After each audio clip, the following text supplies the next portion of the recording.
Fala, gente amiga, tudo bom? Eu sou Carlos Lose e este é o Batata Diário, o seu programa de dicas do Diário do Capitão. E hoje nós vamos dar sequência, às análises de episódios de Jornada nas Estrelas, A gente tem nas últimas semanas aí falado dos episódios pilotos de todas as séries, E hoje a gente vai terminar essa sequência de episódios piloto, falando de O Guardião de Voyager, Esse episódio, ele tem uma diferença com relação aos outros episódios piloto, porque o que acontece? Ele mostra uma história muito bem contada, muito bem estruturada, Se a gente viu algumas barrigas ali em DS9, Se a gente viu algumas barrigas em TNG, aqui não. Aqui você tem uma história, bem contada do início ao fim, Uma história que prende a atenção, uma história bem coesa, um roteiro muito bem escrito, Só para a gente se lembrar, a Voyager, ela vai investigar o sumiço de uma nave Maquis e ela acaba sendo jogada por uma onda de energia, uma onda de radiação de tétrions, a 70 mil anos-luz de distância do quadrante alfa, e eles vão precisar retornar por 75 anos, fazer uma viagem de 75 anos para poder voltar ao quadrante alfa novamente, Para a gente poder falar um pouco desse primeiro episódio, a gente tem que lembrar que essa série também vai mostrar uma certa distopia aí, também vai trabalhar uma questão da distopia. Por quê? Porque a gente sabe, pela parte lá dos Maquis, pela parte da história que conta dos Maquis, que é o seguinte: os Maquis, eles são um grupo de colonos ali, a gente pode dizer assim, de pessoas que estão povoando alguns sistemas, que estão numa zona de fronteira entre a Federação e os Cardassianos. E a Federação e os Cardassianos estabelecem um tratado, onde essa zona que antes pertencia à Federação vai passar a ser de espaço cardassiano. E aí esses colonos Maquis, eles vão ter que se retirar dali e eles não podem desobedecer essa ordem, E eles acabam desobedecendo essa ordem, A gente tem exemplos em história parecidos com isso. Por exemplo, a gente tem uma missão religiosa, uma missão religiosa espanhola, que estava na área dos Sete Povos das Missões, na época da colonização.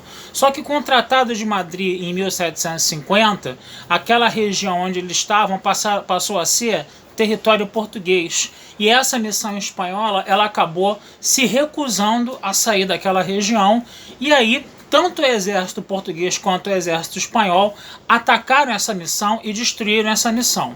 A gente pode muito bem ver o que aconteceu nisso aí naquele filme, A Missão, com Robert De Niro e Jeremy Irons, Então a história dos Maquis, ela guarda uma certa semelhança com algumas coisas que a gente já viu, na história da Terra, no caso, na nossa história mesmo, real, no caso, Então, você já começa com essa situação aí meio complicada, com essa situação aí de um povoado, de um grupo de colonos que se revolta contra a Federação, já está pegando aí a questão distópica da coisa.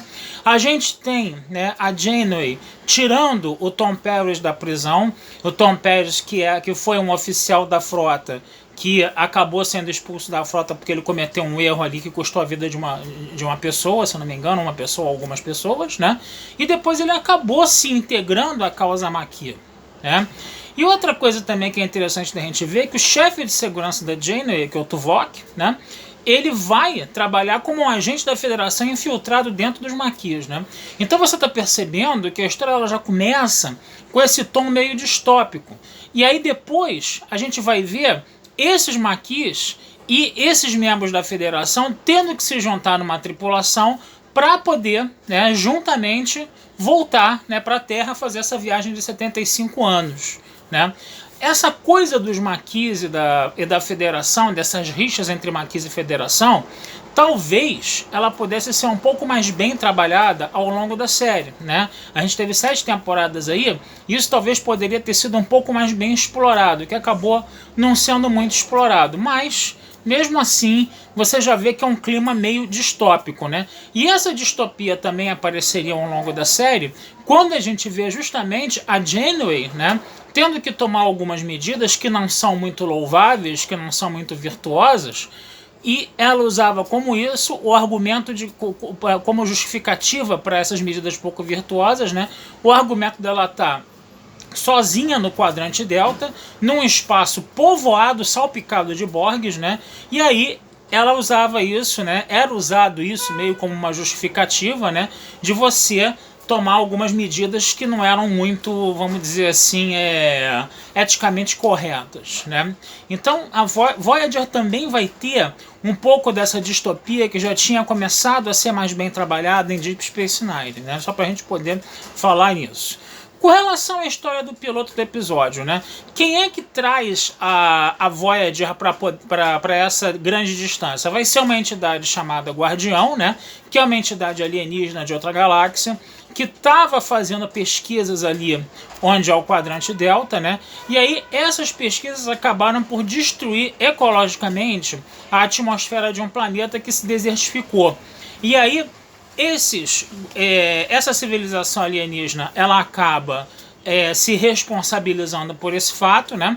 E ela acaba criando a espécie do planeta, que é uma espécie chamada Ocampa, né?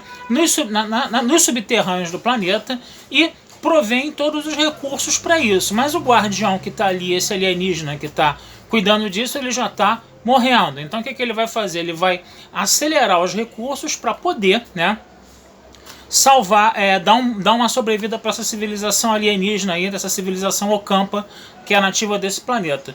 O grande detalhe aí nessa história é que você tinha uma outra civilização também que vivia na superfície, que eram os Kazons. E aí o Guardião não quis nem saber, né, dos Kazons aí no caso, e os Kazons acabam virando, né, os antagonistas, né, da série. Eles vão ser uma espécie alienígena ali, que é extremamente agressiva, extremamente violenta, que vai querer acessar os dados da estação espacial, né, desse guardião aí, para poder, né, vamos dizer assim, ter mais recursos, né, mas isso significaria também que eles destruiriam os Ocampas, né, no caso, né, quer dizer, você já bota essa espécie altamente agressiva, altamente beligerante, altamente violenta, né, para você justificar todos os atos que você possa fazer contra essa espécie alienígena aí. Essa questão ela poderia ter sido um pouco mais discutida, um pouco mais relativizada, né, nesse episódio.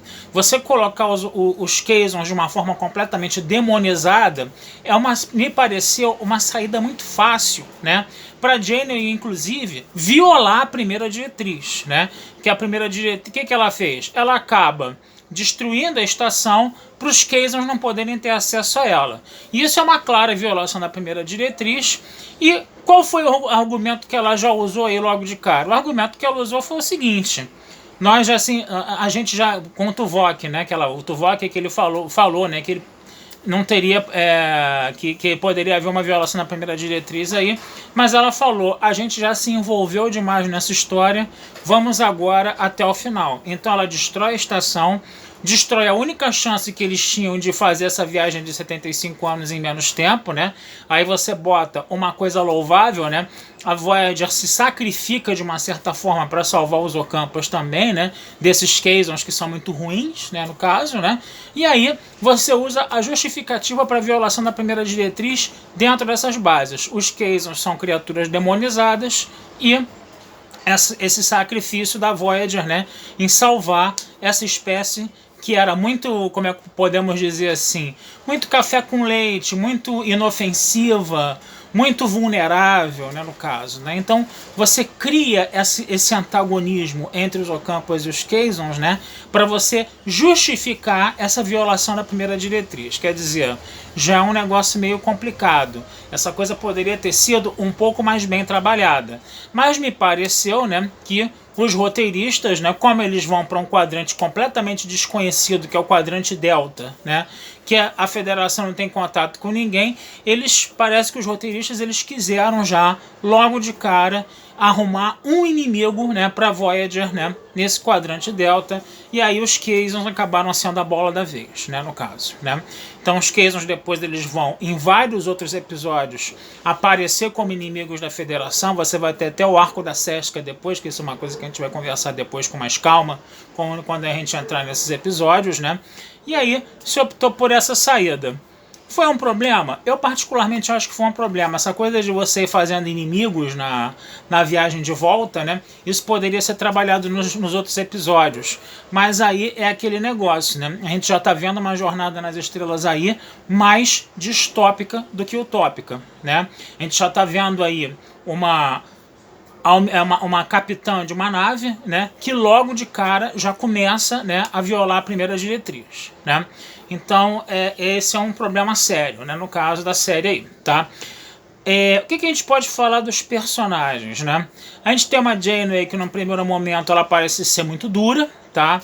Mas ela também mostra alguns momentos assim de, como é que a gente pode dizer, de, vamos dizer assim, alguns momentos de um pouco maiores de fragilidade, justamente quando ela tem as conversas dela com o Tuvok, né, que o Tuvok é o cara de confiança dela ali, então ela consegue se abrir um pouco mais, né, nessas situações aí quando ela tá com o Tuvok, né, então a gente vê uma certa fragilidade ali, né. A gente vê a apresentação dos personagens também, por exemplo, o Kim, né, que é um alferes, né, que ainda é um cara meio café com leite ali. Você vê que o Pérez já é um cara meio malandrão, coisa e tal, né, mas ao mesmo tempo também, né, ele também tem o seu passado ali meio nebuloso, onde ele é meio visto com certo desprezo pela tripulação. Você tem um Chakotay, por exemplo, que é um ex-oficial da frota, assim como a B'Elanna Torres, que são ex-oficiais da frota, que são os Maquis, né? O Chakotay teria, vamos dizer assim, uma característica mais idealista, né, que faz até com que ele tenha um mau relacionamento com o Tom Paris, né, que ele vê o Tom Paris mais como um mercenário, né, e você também tem a questão da B'Elanna Torres aí, né, que você tem a herança Klingon dela, que mostra que ela é uma pessoa também, às vezes, que pode ser muito descontrolada por causa da herança Klingon.